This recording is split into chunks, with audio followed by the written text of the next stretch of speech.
200 plus employees were laid off. Two of Destiny's biggest names have bailed from the company, and Bungie is slowly integrating into Sony.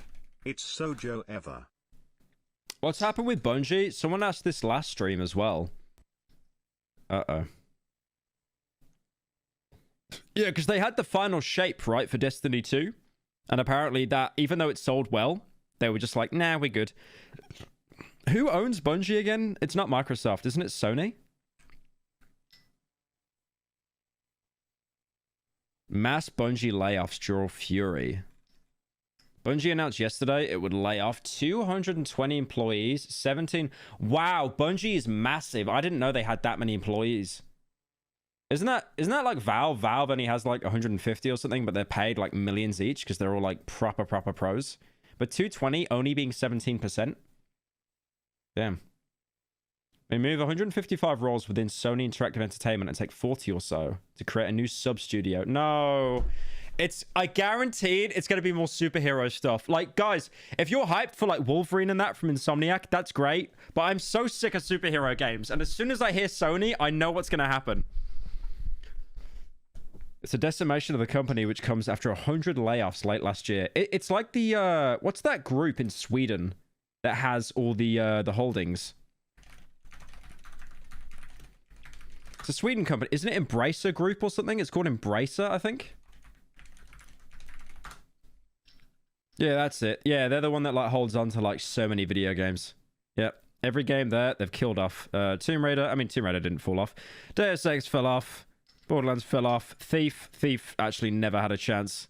It never had a chance. But Embracer actually just kill everything they touch. The message announcing the layoffs written by Parsons himself says that 850 people are still working on Destiny and Marathon. Oh yeah, Marathon, that's right. It was like the old Boomer game, but they're going to turn it into an extraction shooter. That trailer did look sick, to be fair. And depending on the Marathon team size, that's likely around half the number of people working on Destiny, the live service game that demands constant additions compared to a couple of years ago. We shared important updates. ADHD meds should be prescribed by therapist only when the situation is way too extreme. I remember when my good friend who was ADHD got prescribed meds right off the bat and he became a walking emotionless zombie. He broke down crying when he stopped. Sad. Thank you, Sushi, for the 10. Yeah, that's exactly my worry. Like, if it gives me melancholy, like, it's... No, fuck that. Thank you, Rye, for the 20... Damn, 25 months, bro. Thank you. I've been taking ADHD meds for years. It's a whole new world. But I miss my slop brain. You miss your slot brain? Never thought I'd hear someone say that before. The move has had widespread rage from essentially all observers. So, didn't the final shape sell well? Didn't it sell well? Oh, it lags behind despite critical acclaim.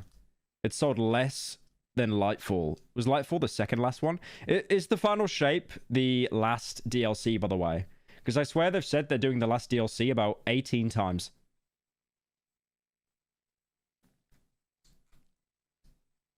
Destiny 2 brings in 86% of the PS... Holy. Well, there you go then. They actually have a game. Like, people actually booted up their PS5s to play a game.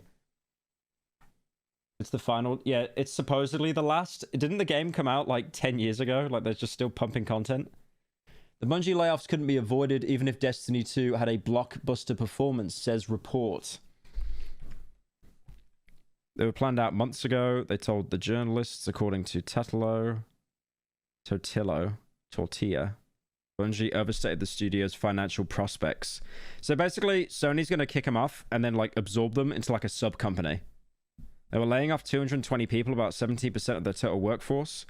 That includes design, art, narrative, sound, and a further 155 roles to Sony Interactive Entertainment, with the aim to form a new PlayStation studio working on a untitled... I know what they're gonna do. I know what they're gonna do. They're gonna do a Suicide Squad, bro. Guaranteed. They've got the Sony license. They're gonna do some only online service cape shit. Guaranteed. And it's gonna die.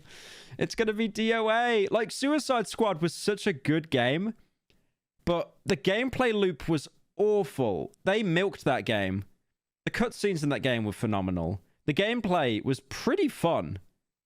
but they just didn't have enough variety. It's like, I remember Suicide Squad, and it was like, oh look, there's guys that shoot slow moving projectiles and they hide behind the shield, so you have to go behind the shield. Oh look, that guy's bigger and you need to like shoot him more and he dies. Oh, shoot someone in the legs and you get health back, or shoot someone in the arms to get ammo. But it's like, it's a third person game.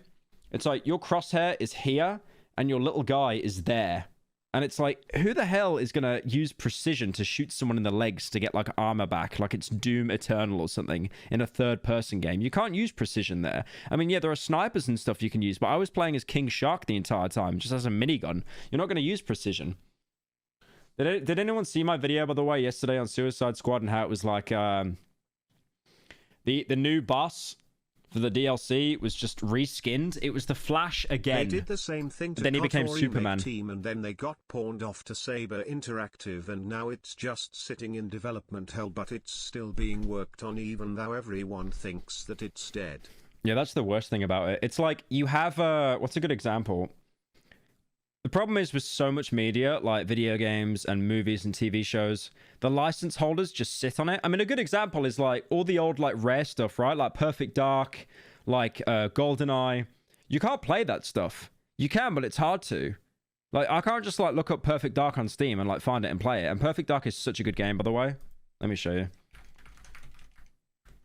I played this when it came out on Xbox Live Arcade like 20 years ago. 20 years ago. Like 8 years ago. And it's such a good game. It's like GoldenEye, but like refined. It's really, really good. That was such a goated game. And then like GoldenEye as well. GoldenEye, you can get it now on the Switch, but you can't buy the game. You gotta like rent it, and as soon as you stop. Did a pretty good vid on Bungie. Oh, we could watch that after maybe. But then after you stop paying the monthly fee to Nintendo, they just steal the game from your library. Like you will own nothing and you will be happy. Oh, look at that. Ooh. Is that Pyrocynical guy? Ooh. Let's have a look at the Actman. Okay, we will watch that. I do like the Actman. I do like the... Why is he talking about sketch drama? That's surprising. I thought he just covers video games. I do like the Actman. I honestly don't watch him that much. But like the 3 videos of his... What did I watch of his that was really good? It was an Xbox game that I played as a kid. No. What did I watch of his? Where is it? Oh, what was that game? There's a game that he covered that I played as a kid, and it's like no one bought this game because it sucked, but like it was actually really fun to play. It's not Gears of War. It's not Gears of War. The main character you played in it was called Roman.